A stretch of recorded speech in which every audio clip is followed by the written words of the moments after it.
Despite wind and rain, hundreds filled the streets around Long Wharf to take part in a ceremony Saturday to dedicate a monument and rename the North Haven-Sag Harbor Bridge in honor of fallen 19-year-old U.S. Marine Lance Corporal Jordan Haerter, a Pierson High School graduate who died in Iraq in April. During the ceremony, which lasted almost 2 hours, U.S. Marines from Lance Corporal Haerter's regiment joined state, county, and local officials, including U.S. Representative Tim Bishop, New York State Senator Ken LaValle, State Assemblyman Fred Thiel Jr., County Executive Steve Levy, and Sag Harbor Village Mayor Greg Ferraris. They all shared sentiments about Lance Corporal Haerter and his heroism.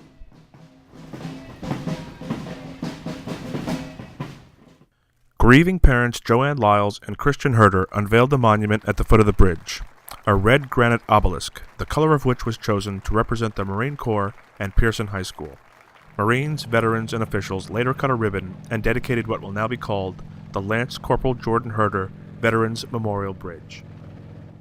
Lance Corporal Haerter was killed on April 22nd, early in his first tour of duty in Iraq, when a suicide bomber drove a truck through the checkpoint he was guarding outside the city of Ramadi. Military officials said his actions resulting in the early detonation of the bomb saved the lives of more than 30 Marines, more than 50 Iraqi police, and hundreds of Iraqi civilians. Lance Corporal Haerter was the first Sag Harbor soldier to die in combat since World War II. Along with citizens, officials, and veterans, 40 Marines from the Young Man's Regiment, 1st Battalion, 9th Marines, also known as the Walking Dead, were on hand and in uniform to remember their fallen brother in arms. I speak on behalf of the 1st Battalion, 9th Marines when I say that the long months in Ramadi, Iraq were made immeasurably more meaningful by the actions of Jordan, Christian, Joanne, and Sag Harbor. Letters from Sag Harbor and pictures of Jordan were in every nook and cranny of every bombed-out building and every rubbled place that we have Marines sleeping. This is clearly a special place, a place that represents the best in America. I thank God for Jordan and the time I had to share him. I thank God for the courage and strength he gave Jordan. God now gives me strength through many people. Jordan would have loved to have shown you Sag Harbor's splendors. He would have taken you four-wheeling on Dirt D or the ocean beach. He would have had you test your aim at the gun club, start up a paintball war, or hang out in his room on the computer playing Joint Operations Typhoon Rising.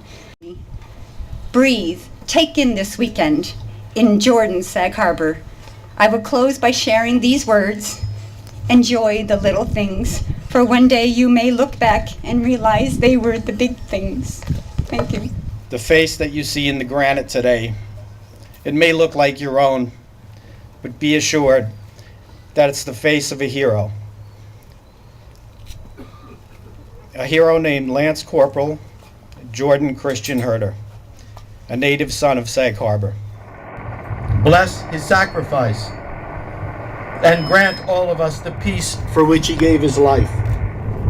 For no one has greater love than this, than to lay down one's life for his friends.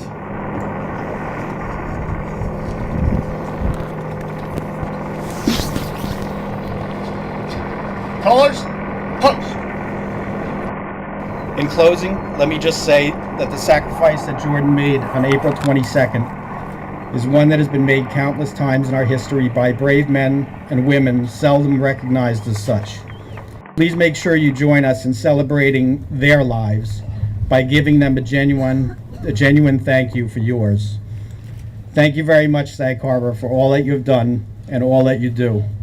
And to the Marines, Semper Fidelis.